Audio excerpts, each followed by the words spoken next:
Hi, and thanks for joining me for tip number 2 of my top 10 tips for teaching BTEC Sport Unit 22. This tip is to give your students a mock exam.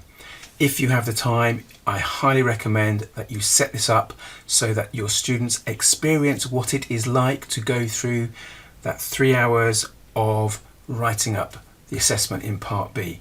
The way I've done it before is I've given them Part A and I've given them those 6 hours. They probably might not need 6 hours, but give them that opportunity to go away and experience researching the content themselves. You'll be familiar in some of these previous tips and with the requirement of the assessment that they need to do that research. So they go away and do that research, they bring their notes in and then set them up in that situation where they have to write up Part B in exam conditions.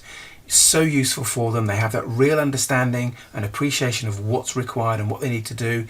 They can ask those questions and misconceptions, so they're really prepared for the mechanics, if you like, of the assessment. And of course, the other thing which is great about this is that you can then give them feedback on what they've done. You can tell them what they've done really well, and you can show them where they need to improve. So if you have the opportunity, I highly recommend that you give your students the opportunity to take a mock exam.